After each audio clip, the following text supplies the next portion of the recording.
Hey guys, Wages World here. Gonna do a video for you. It is January 29th into the 30th.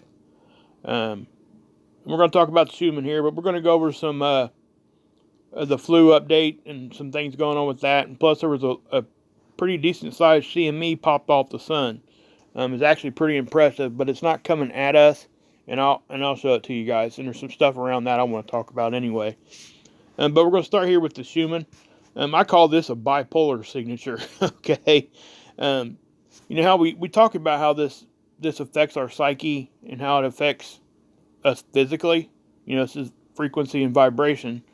So what we're looking at here, guys, a typical like event, I would call what I'm looking at right here, guys, a long-lasting event.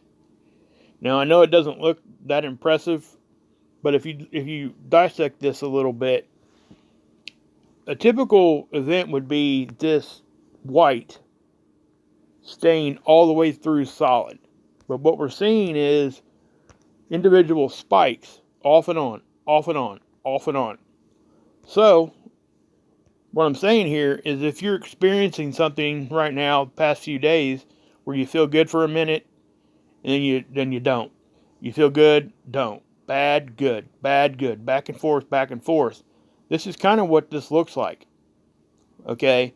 Now, if you start feeling like that, don't automatically assume it's the Schumann resonance causing it, because it could be something physical or anything else. I'm not saying that at all. But whenever you do start feeling like this, if you've been feeling like this could be part of the reason.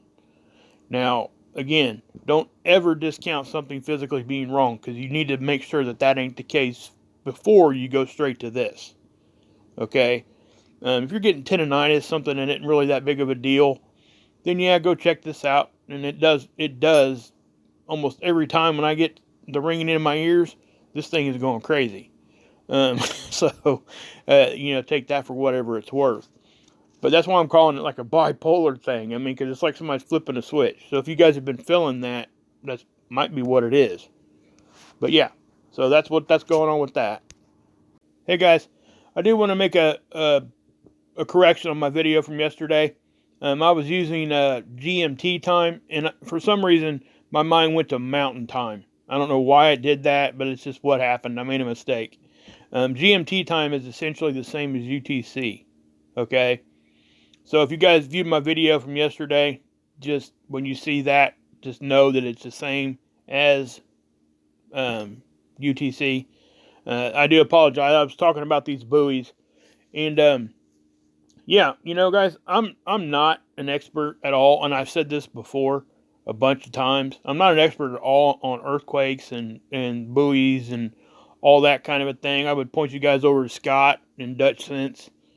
Those guys know a lot more about this subject than what I do. Matter of fact, Scott did a video today explaining, the difference of the plates, how they they would either side slip or vertically up and down.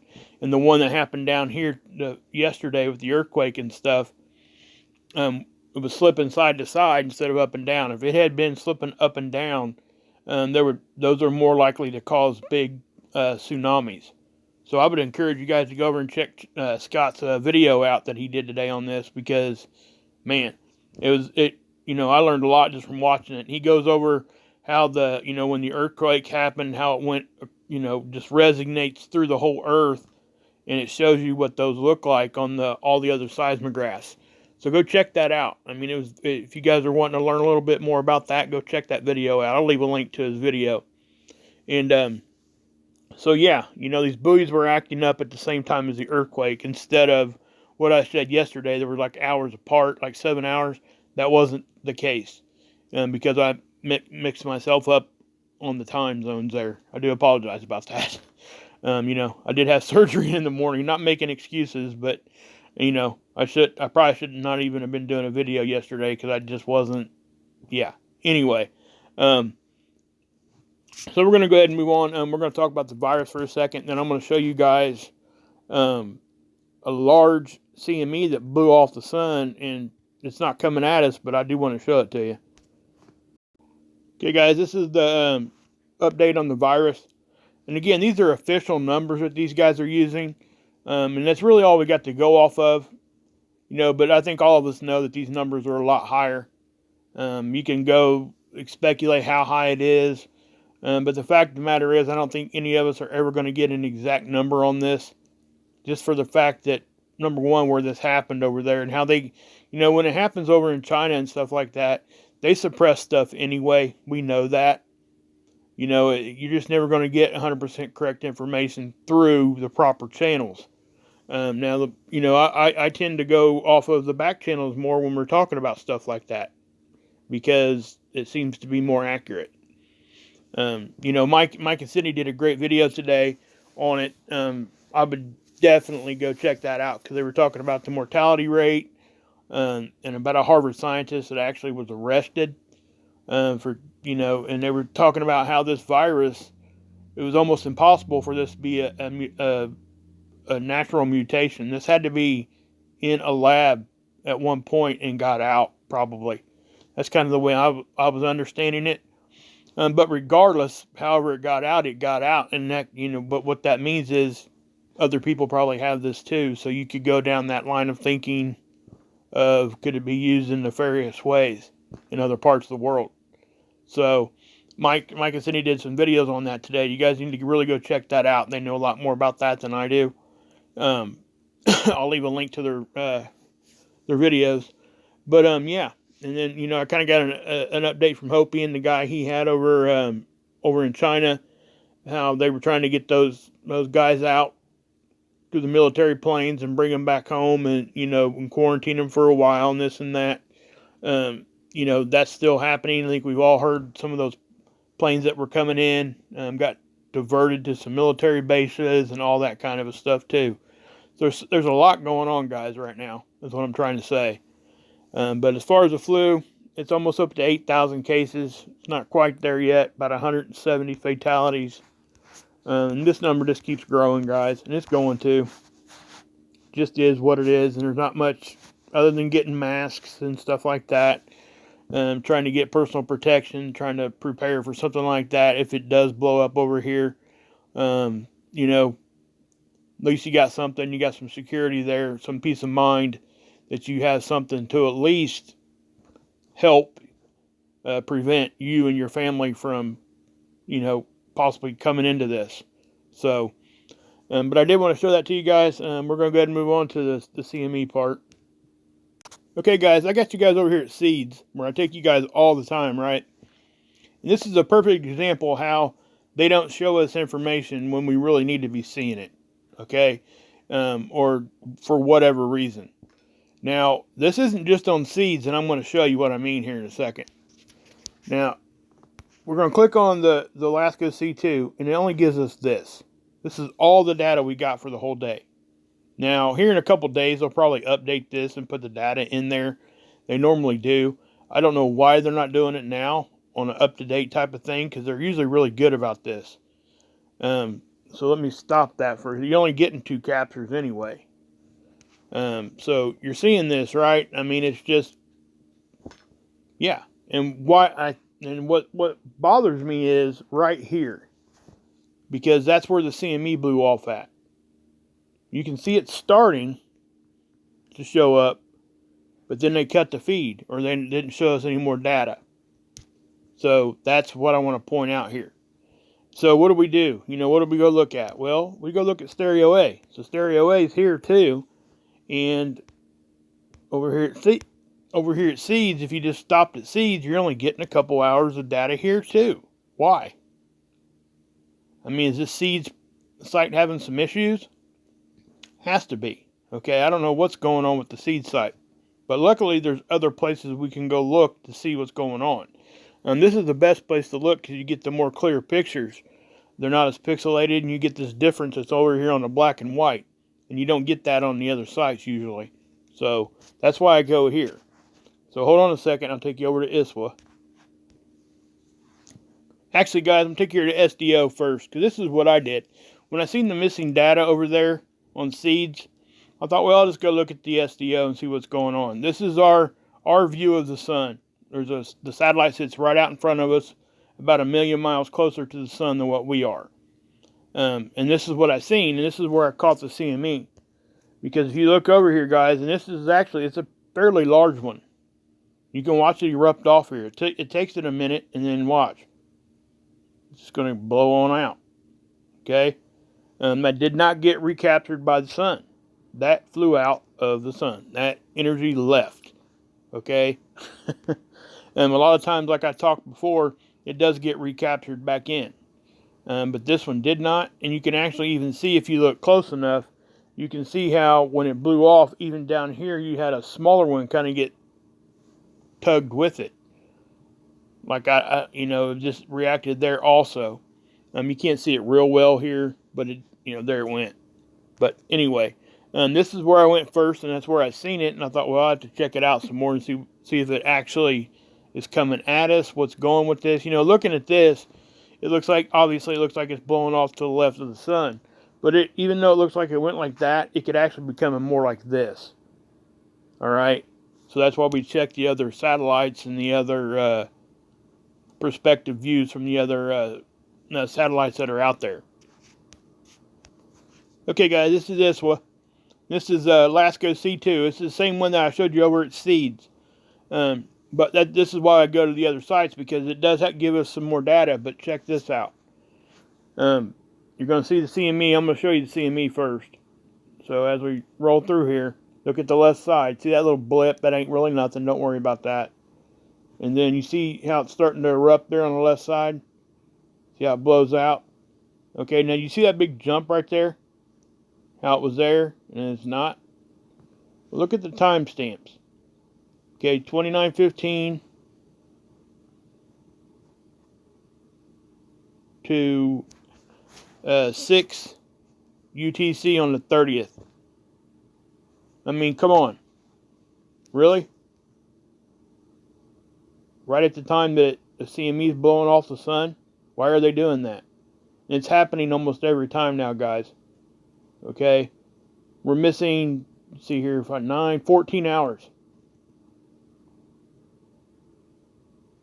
I mean, that's just nuts. Yeah, and it's happening all the time now. It's not just something that happens every so often. But anyway, we did get to see some of it. You see it blowing off there. Now again, looking at this, you would think it blew straight off to the left of us, right? Well, that ain't what happened. So let me show you here in a second.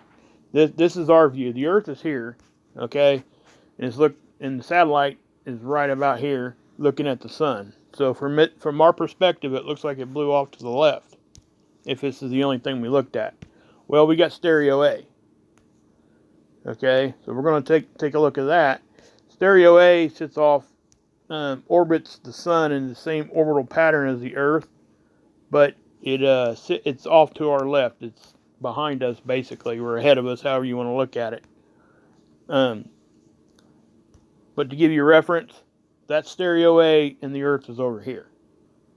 Okay, so when we see something here, and it's going to show it to us.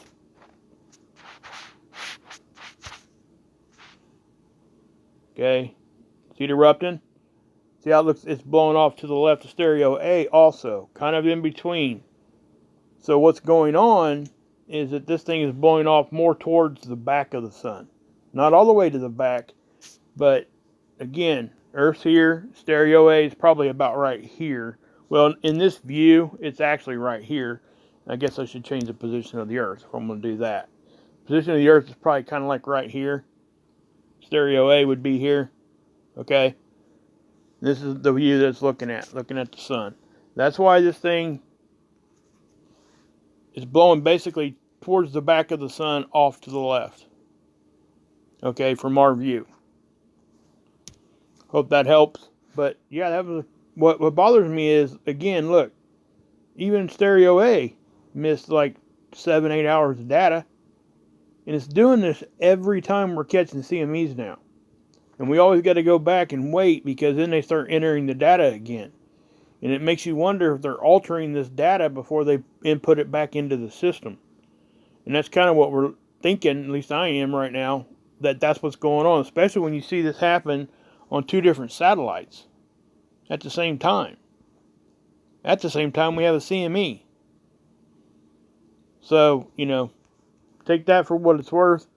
But that did happen. This is not coming at us. The CME tracker has not updated yet, or I would show it to you. Now, Cactus may show this too. I went and looked at it, but it hadn't updated yet either. A lot of these things don't update unless it sees something, and then it takes it a couple hours to get the data up there. So anyway, guys, that is what happened. That was a fairly large CME. You've seen it, pulled a lot of material off the sun, but it wasn't coming at us. Now, any energy getting pushed out into our solar system at all does affect us a little, but we probably won't see any kind of effects from this, other than the fact that usually when you have a CME come off the sun, about 180 degrees the other way, you usually have some smaller ones that happen. I have not seen that happen on this one yet, but it very much could. And if that's the case, then it may blow closer to us. We'll have to wait and see, guys. But anyway, guys, my next couple of videos, guys, I may try to just do it with typing in what I mean, what needs to be said, and showing you some captures, because I really need to give my mouth and my jaws and stuff some time to heal without talking a whole bunch. But there's so much going on, I hate to not do a video and keep you guys updated. So, and again, guys, I want to say this too. I've never claimed in any of my videos, matter of fact, I say the exact opposite when I'm talking about like earthquake stuff, which is why I always point you guys to other people on that.